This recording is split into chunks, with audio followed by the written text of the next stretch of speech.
So guys, update tayo sa bagyong Christine. So dito tayo ngayon sa Laguna.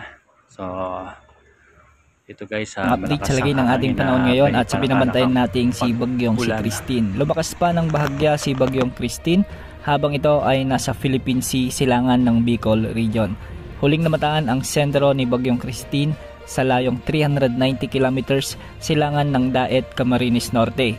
Isa na itong tropical storm category. Taglay nito ngayon ang lakas ng hangin na umaabot sa 75 kilometers per hour malapit sa gitna at pagbugso ng hangin na umaabot sa 90 kilometers per hour. Sa ngayon kumikilos ito ng west-northwest sa bilis na 15 kilometers per hour. Dahil dito nakataas na ang tropical cyclone wind signal number 2 sa bahagi ng Catanduanes, sa eastern portion ng Camarines Norte, sa eastern portion ng Camarines Sur, sa eastern portion ng Albay at sa eastern portion ng Sorsogon. Sa Visayas nakataas rin ang signal number 2 sa northeastern portion ng Northern Samar at ang northern portion ng Eastern Samar. Samantala nakataas din ang tropical cyclone wind signal number 1 sa bahagi ng Ilocos Norte, Ilocos Sur, La Union, Pangasinan, Apayao, Kalinga, Abra, Mountain Province, Ifugao, Benguet, Cagayan, kasama ng Babuyan Islands, sa may Isabela, Quirino, Nueva Vizcaya, Aurora, Nueva Ecija, Tarlac, Zambales, Bataan, kasama ng Pampanga, Bulacan, Metro Manila, Cavite, Laguna. Signal number 1 din sa may Batangas, Rizal, Quezon Province, kasama na ang Polillo Islands, sa may Occidental Mindoro, kasama na ang Lubang Islands, sa may Oriental Mindoro, Masbate, kasama ang Ticao at Burias Islands, Marinduque, Romblon at ang nalalabing bahagi ng Camarines Norte. Signal number 1 din sa may nalalabing bahagi ng Camarines Sur, ang nalalabing bahagi ng Albay at nalalabing bahagi ng Sorsogon. Sa may Visayas, nakataas din ang signal number 1 sa nalalabing bahagi ng Eastern Samar, sa nalalabing bahagi ng Northern Samar, Samar Province, Leyte, Biliran at Southern Leyte. Samantalang sa Mindanao, nakataas din ang signal number 1 sa Dinagat Islands at Surigao del Norte, kasama na ang Siargao, Bukas Grande Island. Ayon sa latest forecast track na inilabas ng Pag-asa, sa kasalukuyan ay isa itong tropical storm.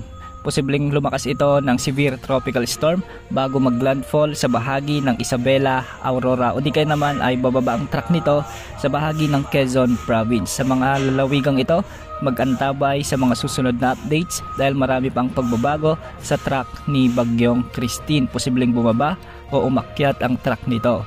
Babaybayin nito ang kabundukan sa kalupaan ng Northern Luzon at lalabas ng La Union o di kaya naman ay sa Ilocos Region. Dahil nga sa malawak na kaulapang sakop ni bagyong Christine, maraming lugar na sa bansa ang nakakaranas ng malalakas hanggang sa matitinding pag-ulan. Dahil dito, makakaranas ng mabagyong panahon ang Bicol Region, Isabela, Aurora at Quezon Province ngayong gabi hanggang bukas ng madaling araw o umaga. Samantala magiging maulan na may mga kasamang pagbugso ng hangin naman ang mararanasan sa Metro Manila, ang nalalabing bahagi ng buong Luzon, Eastern Visayas, sa may Dinagat Islands at Surigao del Norte. Magiging maulap hanggang sa maulap naman ang mga kalangitan na may mga kalat-kalat na pagulan at may kasamang thunderstorms ang inaasahan sa may Zamboanga Peninsula, Northern Mindanao, Bangsamoro Region, Sorsogon at ang nalalabing bahagi ng Visayas. Dulot naman ito ng trough ni bagyong Christine. Samantala sa nalalabing bahagi ng Mindanao ay magiging bagyang maulap hanggang sa maulap naman ang mga kalangitan mula ngayon hanggang bukas at may mga kasamang pag-ulan. Dulot pa rin ito ng trough o extension ni bagyong Christine. Ayon sa Pag-asa, posibleng makalabas ito ng ating area of responsibility pagsapit ng Biyernes. Posible pa itong lumakas habang nasa West Philippine Sea at tutumbukin naman ang Eastern Vietnam o di kaya naman ay ang southern part ng Hainan Province. Yan ang update sa lagay ng ating panahon. Ito po ang weather update ng bayan. Maasahan anumang panahon.